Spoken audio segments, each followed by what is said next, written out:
un an après donc loolu dinañ ci def taxaw seetlu yi tamit mais ngoone xëy na ñu bàyyi la nga dikk ci dossier yi nga xamante ne jamono ji andil nga ñu ko. waaw dossier dañoo bari def. dañu bari commencer par le cas Mouhamadou Moustapha. moom Mouhamadou Moustapha foog naa ne vidéo bi mu defoon ci internet bi. ñu ci bari gisoo woon nañu ko. mu doon yëkkati ay kàddu yu tegginewul dem na sax bay menacer de mort ki nga xam ne moom mooy le chef du gouvernement di premier ministre Ousmane Sonko.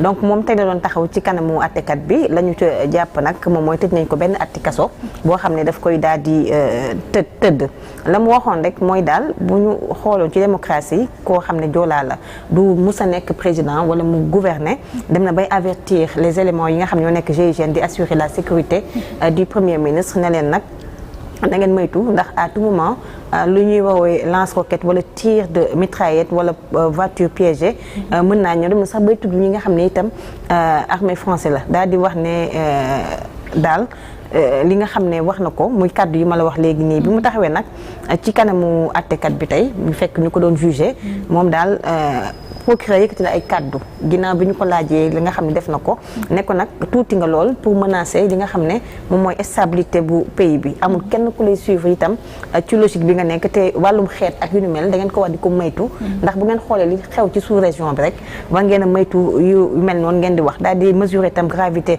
propos yi nga xam ne daal na koy def ci la defee une réquisition de 2 ans ferme contre moom donc ñu si leen ko nag condamné à 1 an de prison pour discours injure faite par le biais d'un système informatique ak li nga xam ne mooy appel à l'assassinat donc comme wax naa la ko ne vidéo bi nga xam ne defoon na ko di menacer ki nga xam ne nag moom mooy premier ministre ak kaddu yi nga xam ne jotoon na ko wax rek moom nag bi nga xamee ne laaj nañ ko li mu wax fan la sukkandiku ak lan moo tax mu daal di koy def rek dafa ne daal mi ngi jéggalu mer donc moo ko jàppoon ak dàq gi nga xam ne dàq nañ ko fa mu doon liggéeyee te mu jàpp ne moom tam am na loo xam ne andi na ko ci projet bi loolu moo tax daal mu daal di jéggalu ci mer googee nga xam ne daal dina koy mer kon mën nañoo jàpp ne nag ci jamono ji dana commencer purger penam parce que 1 an de prison ferme la ñu ko daal di tëj. D'accord, 1 an de prison ferme di jéggalu lu mujjee.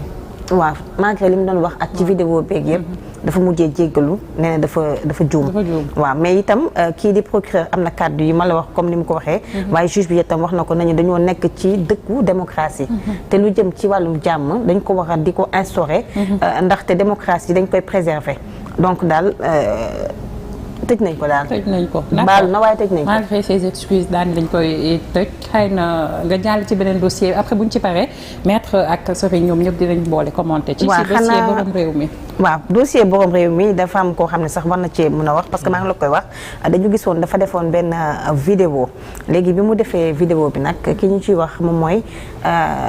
directeur bu ARA ba nga xam moom moo nekk foofee ci Bambey laa waxaw ma Diourbel ndax kooku dinaa ko waaw bi nga xamee ne wax na ko mais kàddu yooyu mu wax nag Salma ba tax ñu dem jëli ji ko te li mu wax d'après propos li mu wax ak ñi ko jege li mu wax mooy jotul convocation waa cybersécurité ñoo dem këram jël ko jëlaat rakkam andi ko te li mu wax moom ay propos Mbaye ku tudd Mbaye Sarr nekk ci France moom la waxaat ndaxte Mbaye Sarr moom dafa porter plainte pour faux et usage de faux ki nga xam ne mooy colonel boobu ne dafa falsifié li nga xam ne moom mooy signature am parce que dañu seqoon liggéey muy contrat CDI ak CDD mu am loo xam ne def nañ ko ci mu jalgati yoon moom mu porté ko plainte ma nga ca table procureur ba nga xam ne ma nga foofu ca dëkk ba woon nañu ko demul wuy ji le colonel en question waa ji jógee ba France dagg bi ñëw fii Sénégal pour am ak moom confrontation mujjeewu ko def kon tey foog naa ne bu fekkoon ne dafay plainte ci ku yàq deram wala diffamation war na ma dem wuy ji plainte bi nga xam ne nañu ko njëkkoon a plainte ba mu nekk ci table procureur comme ni ñu koy waxee nag werante xuuxaan moom tekki du bay te ki nga xam ne moom tey jàpp nañ ko bu borom réew mi ci jamono ji wax ak ñoom maître Tall mi bokkoon na ci ay avocat wam demoon na fa maître Sow bokk na ci ay avocat wam Ndiaga Sarr bañ demee dañ ne ko dossier Ndiaga Sarr moo tax ñu jàpp la Ndiaga Sarr nag moom moo nekk nii donc dañu koy bàyyi rek mu daal di wax ak internautes yi mu jéem ñoo wax moom it dossier bi nan la ko jàngatee Ndiaga ñu ngi lay nuyu. waaw maa ngi lay nuyu Ngoné di nuyu internautes yëpp. waaw yaa ngi en direct très rapidement rek ñu daal di lay nuyu bàyyi la nga nuyoo ak ñi lay seetaan nga daal di dellu si ci dossier bi nga xam ne mooy dossier borom réew mi lan nga ci doon ak lan nga ñu ci mën a wax ci ay leeral. waaw merci Ngoné, je te remercie de m'avoir donné l'opportunité de pouvoir m'exprimer en direct pour leeral lu nga xamante ne si c'est très important pour moi war nañ ko leeral. Donc ce matin dañ ma envoyé message ni ma borom réew mi il a été interpellé bu ñu ko yóbbu cybercriminalité dañ ko c'est lié à une affaire à l'affaire de Ndiaga Sarr.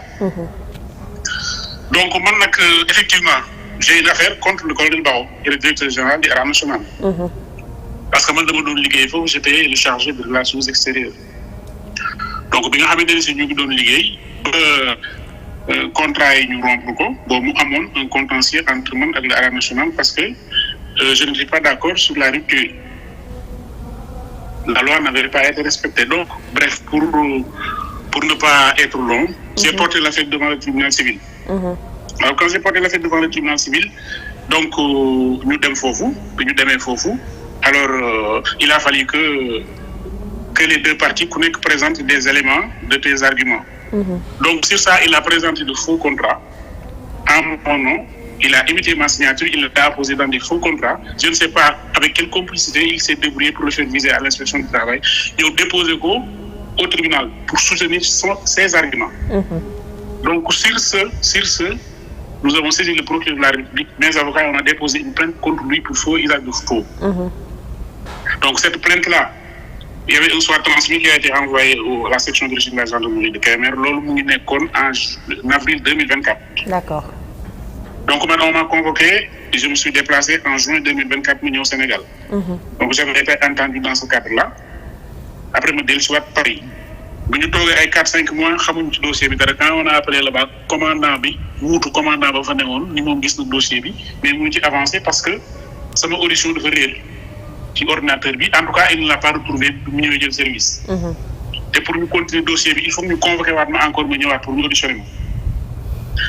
ma ne ko d'accord amul problème ma reconvoqué waat ma pour ma ñëw pour ñu auditionner ma en même temps organiser une confrontation entre moi et le colonel.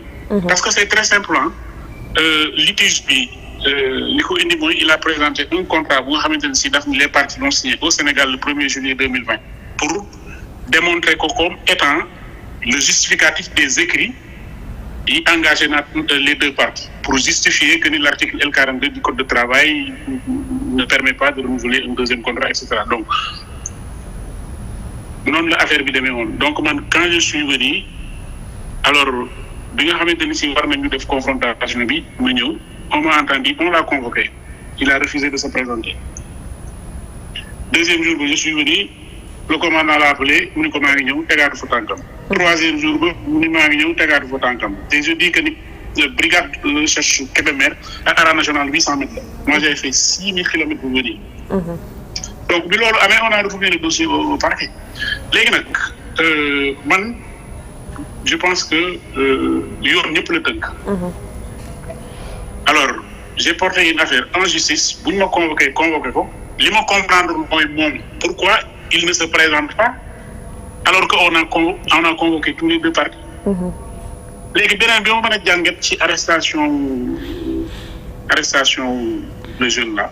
mooy que ni dañu am moom daf ko porter plainte le jeune là. pour diffamation ou genre de demee noonu mais le gosse là lu muy wax noonu. mais tout ce qu'il a dit là ce dossier là est au parquet. Il y a bel et bien une plainte contre le DG de Arame national pour imitation de signature faux usage de faux. D'accord. Ce dossier est toujours en instruction au parquet donc moom su amee ku muy porter plainte man mii kay xaaral war a porter plainte parce que c'est moi qui ai porté plainte contre lui. D'accord. Donc su amee lu muy leeral bu amoon moom lu muy leeral ba ñu convoqué gendarmerie section de recherche la waroon a ñëw leeral ko foofu. Donc fi may daaneele mooy. waaw et ça je tiens vraiment à le dire et je le dis. Je le dis calmement avec correction.